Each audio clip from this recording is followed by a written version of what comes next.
అర్హులైన ప్రతి పేదవానికి ఇందిరమ్మ ఇల్లు అందిస్తామని ప్రభుత్వ చింతకుంట విజయరమణరావు స్పష్టం చేశారు.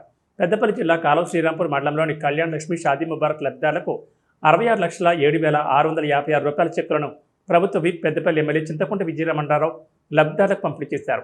ఈ సందర్భంగా ఆయన మాట్లాడుతూ గత ప్రభుత్వం 10 ఏళ్ల కాలంలో పేదలకు ఇళ్లు ఇవ్వకుండా తీవ్రంగా మోసం చేసిందని మండిపడ్డారు. ప్రజాప్రభుత్వం ఒకే సంవత్సరంలో రాష్ట్ర వ్యాప్తంగా 4.5 లక్షల ఇందిరమ్మ ఇళ్లను మంజూరు చేసిన ఘనత కాంగ్రెస్ ప్రభుత్వానికి దక్కుతుందన్నారు. ఇందులో భాగంగా ప్రతి నియోజకవర్గానికి మొదటి విడతలో 3,500 ఇళ్లను ప్రభుత్వం మంజూరు చేసిందని, జూన్ చివరి నాటికి రెండో విడత కింద అదనంగా 2,000 ఇళ్లను ఇవ్వడానికి ప్రభుత్వం నిర్ణయించిందన్నారు. గ్రామాల్లో జనాభాను బట్టి అర్హులైన పేదలను గుర్తించి ఇళ్లు కేటాయిస్తామని హామీ ఇచ్చారు. మృగశిర కార్తె ప్రారంభమైనందున రైతులు ఆలస్యం చేయకుండా నార్లు పోసుకోవాలని, తక్కువ రోజుల్లో చేతికొచ్చే వరి రకాలను ఎంచుకోవాలని సూచించారు. ఆలస్యమైతే దిగుబడి తగ్గే అవకాశం ఉందని, వరికి ప్రత్యామ్నాయంగా పత్తి, మొక్కజొన్న, కందులు సాగు చేసే రైతులకు ప్రభుత్వం అన్ని విధాలా అండగా ఉంటుందన్నారు. వీటికి పూర్తి స్థాయిలో మద్దతు ధర కల్పిస్తామని ప్రభుత్వ విప్ విజయరమణరావు రైతులకు భరోసా ఇచ్చారు.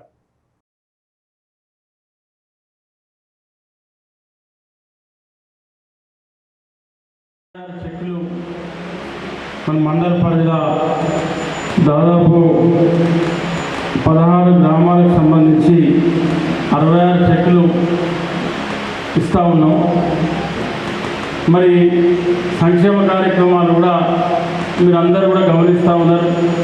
ఇవాళ గ్రామాలలో అనేక సంక్షేమ కార్యక్రమాలు, ఇవాళ పేదలకు ఇందిరమ్మ ఇల్లు, డబుల్ బెడ్రూమ్ ఇచ్చే విషయంలో కానీ, మరి ఆనాటి ప్రభుత్వం 10 ఏళ్ళు ఇల్లు ఇవ్వకుండా మోసం చేస్తే ఇవాళ ఒక సంవత్సరంలో 4.5 లక్షల ఇందిరమ్మ ఇల్లు, అంటే నియోజకవర్గానికి 3,500 ఇందిరమ్మ ఇల్లు ఇచ్చి మళ్ళీ ఇవాళ రెండో విడతల నియోజకవర్గానికి 2,000 ఇల్లు మళ్ళీ జూన్ ఎండింగ్ వరకు ఇందిరమ్మ కమిటీల ద్వారా మన గతంలో ఏ రకంగానైతే మనం ఇల్లు పేదవాళ్ళకి ఇచ్చినామో మళ్ళీ అదే రకంగా ఇల్లు ఇవ్వడానికి ప్రభుత్వం నిర్ణయం తీసుకొని ముందుకెళ్తూ ఉంది.